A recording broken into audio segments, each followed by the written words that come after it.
This is Hospitality 1-to-1, conversations on the industry. Here's your host, Chris Bettis.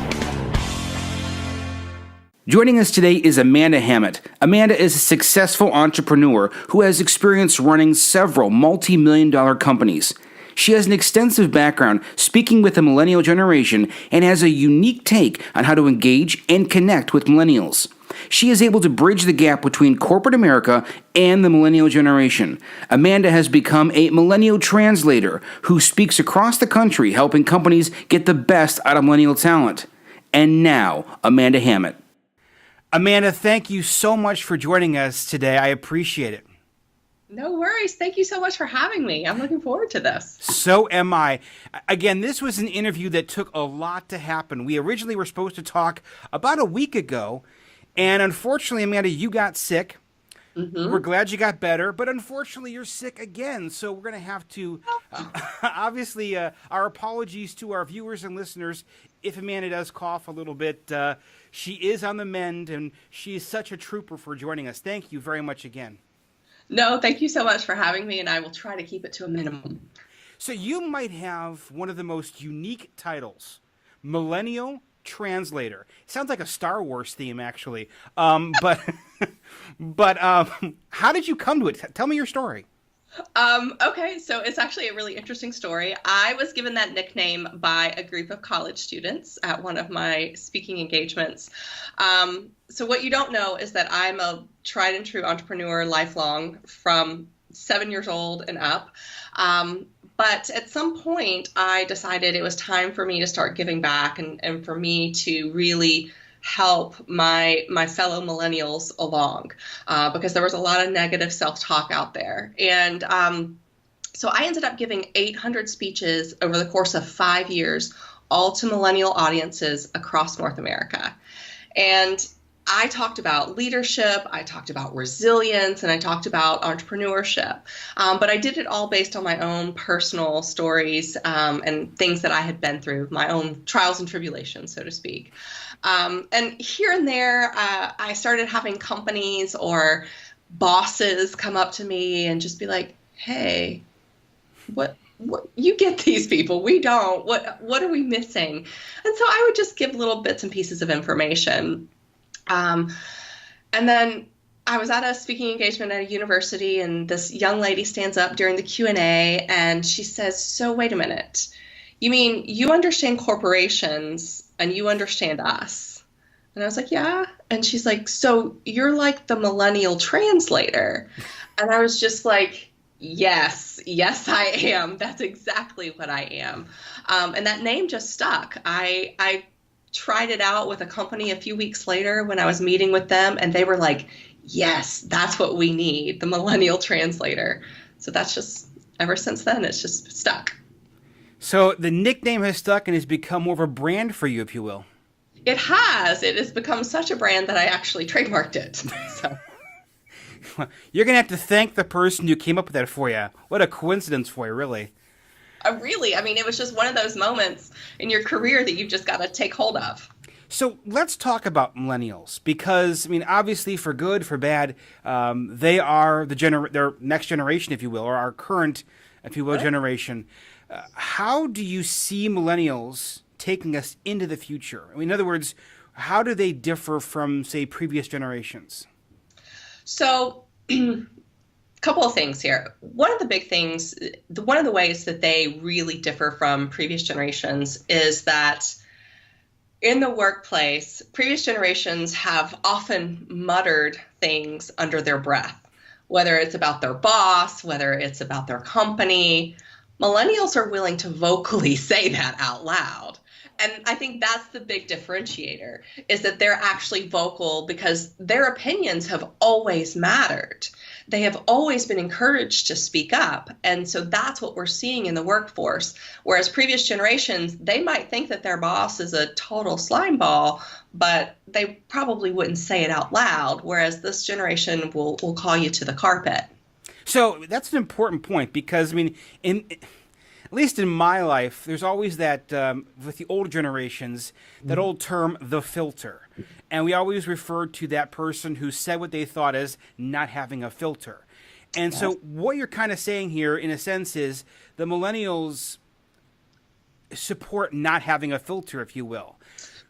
They support transparency. That's the word I like to use. Okay. Honesty and transparency. I'm a big believer in radical transparency. So why do you think that is? What do you think has encouraged them to be so open? Is it social media? Is it their peers? What do you think has caused that?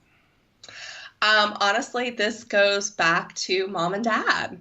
Mom and dad have always encouraged this particular generation to speak their mind. And as I mentioned before, their opinions have always mattered. And it started with very small things like, what do you want for dinner tonight? And it was moved on to things like, where do you want to go on vacation this year as a family? And so those have progressively taught them that their opinions matter at all stages and at all points, all the time. And so they have taken that voice into the workforce. So in other words, it kind of goes from the previous generations, using your example, tonight we're having roast beef for dinner. That's it. It's roast beef or nothing. Or we're going to Florida. That's it. Yep. Now, in the millennial generation, it's what do you want for dinner? Where do you want to go? And so they feel like they have a voice. Absolutely. Makes sense. Makes sense. Now, obviously, you talked about your speaking engagements. You recently had a post about your AAISP speaking engagement, and you had said something where you said, I love being able to see the moment where my audience, quote, as you said, get it. Yeah. Can you refer to what the audience grasped at that moment? Yeah. So for that particular speaking engagement, I was speaking to a group of about 60 inside sales executives from big Fortune 500s. And there's two big things that really opened their minds that day. The first one was really defining who the millennials are. And so I started out with an exercise that made them, we put together kind of who in their mind they think a millennial is. And so we wrote all these traits out. And then I said, all right, well, this is your thought. This is actually who they are. These are the facts, and they don't match up. So that was one thing. And then the second thing that really spoke to them and that really made sense, because again, these are executives. So they're looking at budgets, they're looking at bottom lines, profitability, all those things. And so when I broke it down for them about what hiring right means and keeping employees engaged, what those mean financially to your team, that's when literally craniums started opening. I mean, they were just like, mouths were hanging open, and they were like, so yes, that was the moment where they got it. It's funny, you talk about who they think the millennials are and who they actually are. So I guess, in a sense, the millennial generation has a PR problem, because in some cases, to your point, people think they're one thing and they're in fact another. Why do you think the millennial brand, if you will, has a negative reputation in some circles? Well, this particular generation, well, let's be clear, first and foremost, every youngest generation has been, quote unquote, the worst generation ever. If you look back at some of the media around baby boomers when they were young, they were often referred to as going to hell in a handbasket.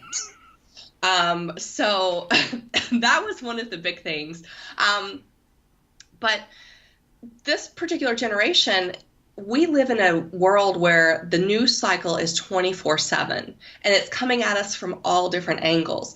And when baby boomers were growing up, there were 2 or 3 channels, and they had the news on once or twice a day.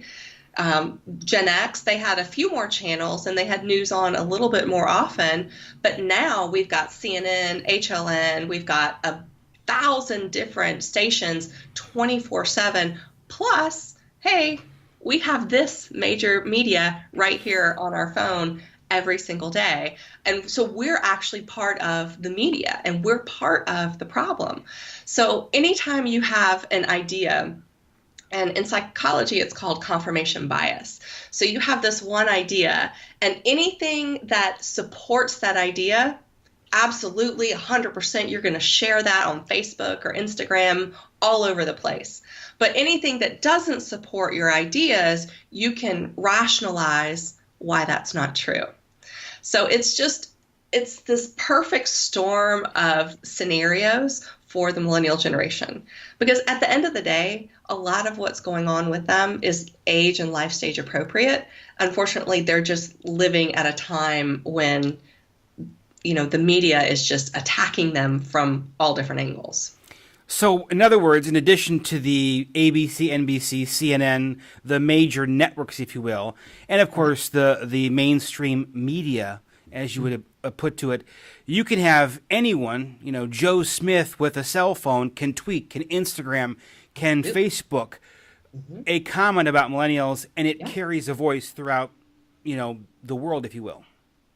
Absolutely, 1,000%. Makes sense. That makes sense. Now, let's talk a little bit about the millennials in the workforce overall, because obviously they're a growing population when it comes to that workforce. So what percentage of the workforce will be millennials in, say, 10 years?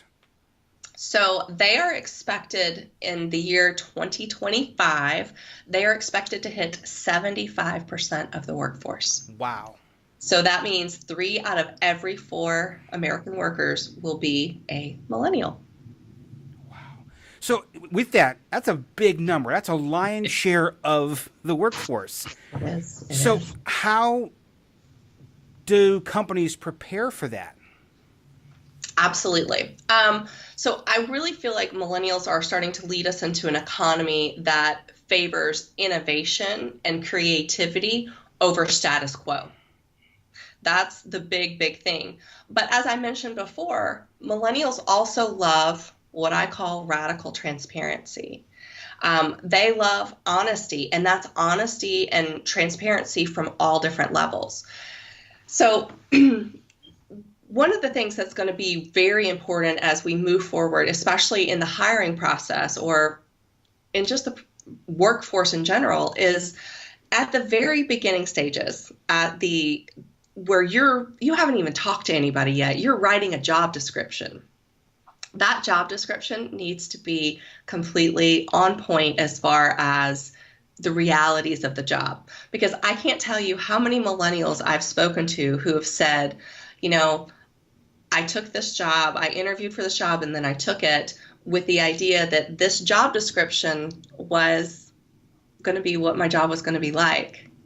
And then I get into it, and the day-to-day reality is night and day. I hear that a few times a week, at least. And so I know that that's out there a lot more prevalent. So we need to move beyond a strategy of hiring that's what I call warm body. So just anybody who has a resume and a pulse and can show up for an interview, that needs to go beyond it. We need to start looking and hiring right.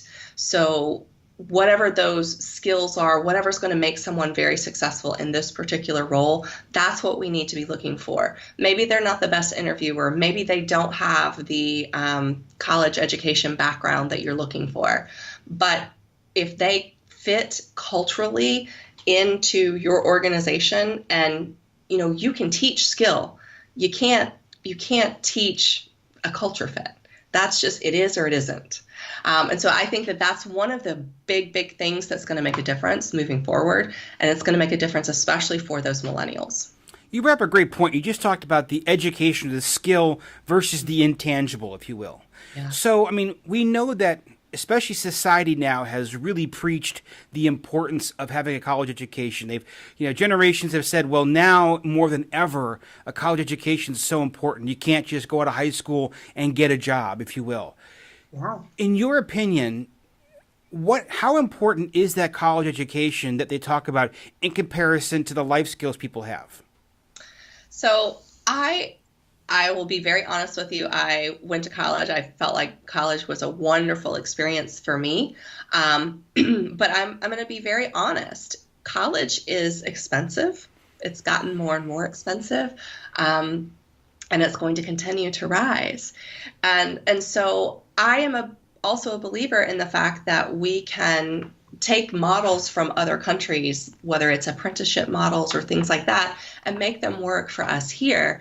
Because not everybody needs to go out and spend $80,000 to get a piece of paper that says, all right, check. When in reality, I have a degree in history and political science. My college experience was wonderful, but have I used that history and political science? Not really. And so I love college. I do. I think it's a wonderful growing life experience. But I'm also not an engineer. So I think that there's a difference there. I do think that there is a place for college. And I just think that we need to reevaluate across the board the importance of college and the roles that it plays for our young people. And I would also stand to reason that the industry depends upon it. I mean, I don't know about you, but I take comfort and I hope that my doctor went to some medical school. I mean, there's I hope so. there's some careers where it's more important than others. Wouldn't you agree? Oh, 1,000%. I mean, we were just talking earlier about your doctor, and so I mean, yes, I would hope that he has a degree from a very reputable college.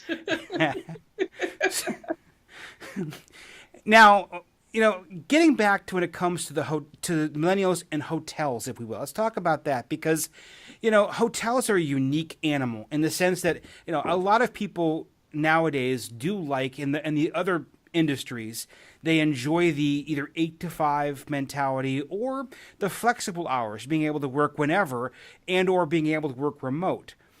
Hotels don't necessarily offer that. I mean, a hotel is a 24/7, 365 operation, and working remote, other than some sales or revenue areas, in most cases you have to be on property.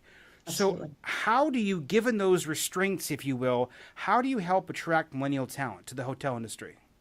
So it's going to go back to something I have uttered more than twice on this show already.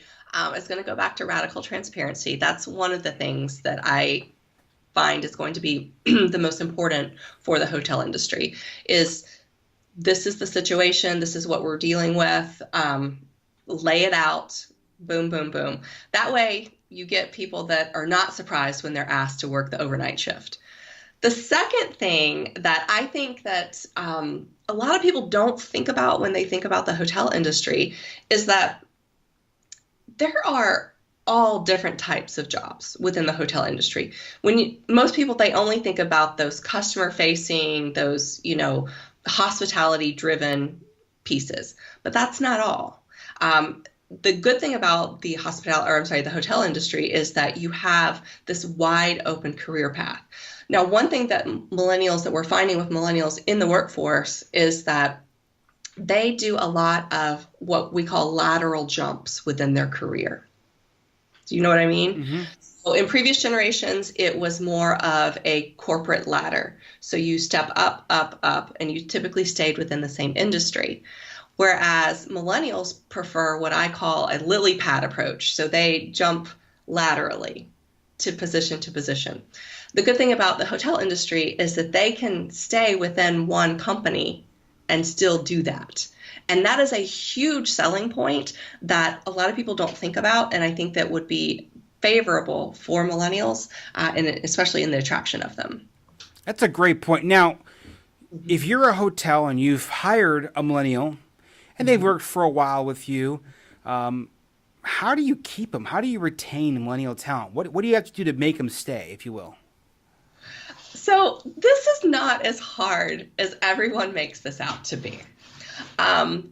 So you and I both have worked for places that have done what we all love, that yearly review, right?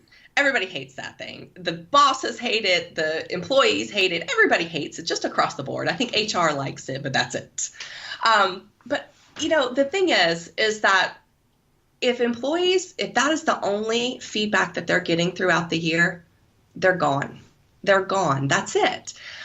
So I like to encourage the managers that I work with to give just small tidbits of feedback all the time, consistently, at least once a week. And, I told a manager, I need you to aim for once a week. And he was like, once a week? That's I'm going to have no time to work.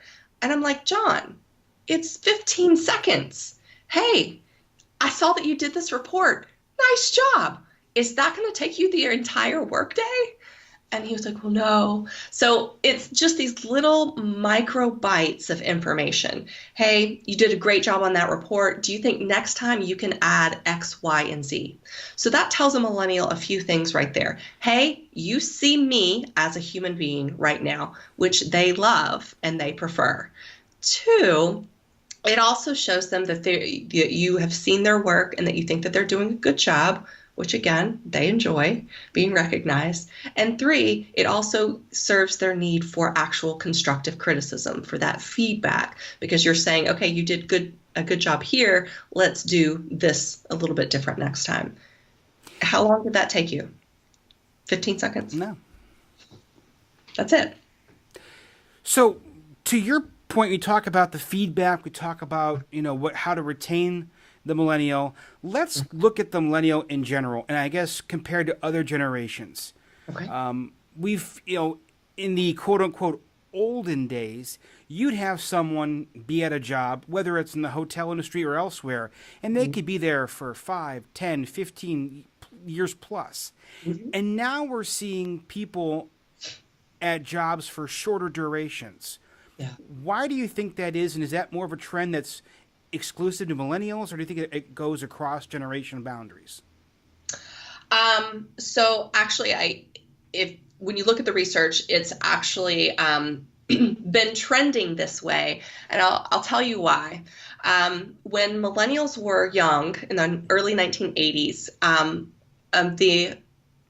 in the American economy, we experienced a first. It was the very first time that a company laid off workers for the benefit of stockholders, even though the company was financially healthy, so i.e. profitable.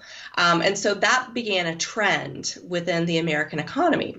So these kids, these millennials, when they were kids, grew up in a time where mom and dad, even though they had maybe put in 10, 15, 20 years at a company, all of a sudden they had been doing the right things and they could still lose it all.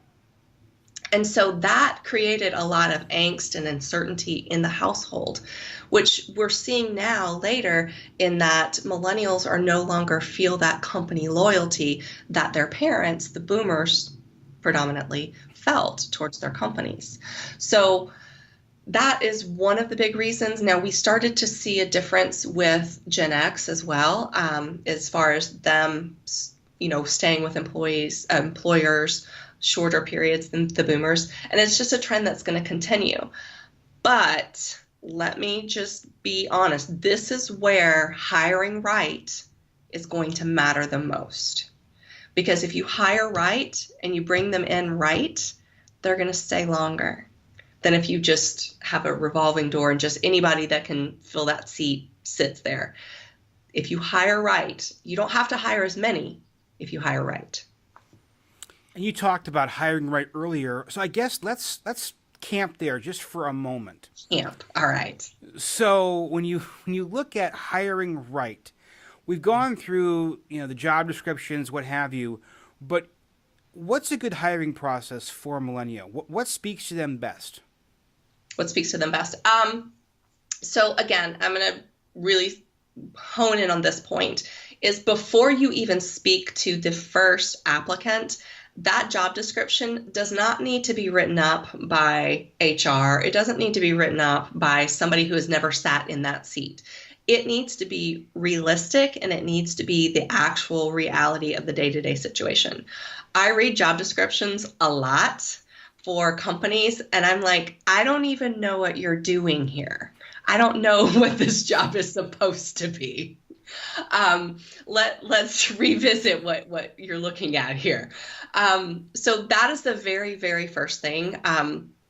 But it actually puts us on a collision course between management and millennials. And there's various points within that. But that first piece, that first job description is super important. The next point, of course, is reaching out, getting them into the office or to wherever to actually do the interview. I don't know what your process is like, but a lot of times there's an initial meeting with HR, and then with the hiring manager. Now, I actually started out working for IBM. That was my very first job out of college, and I was, guess what, a recruiter. And so I saw this play out multiple times. And so what we're looking at for millennials in particular is that they need to know transparency and honesty, and they need to feel like they are being treated as an actual human being and not a number. That is so important. And to be honest, I mean, that's a human need. That's not specific to millennials. But again, millennials are more willing to vocalize that need than previous generations. So making sure that your recruitment process is honest and transparent as far as, job descriptions and the day-to-day realities. And then, of course, treating your people, your potential hires as actual human beings. A lot of times I have talked to millennials who have said, I feel like a cog in this massive wheel, and I just want to jump out and just say no. And I'm like, then do it. Jump out and say no.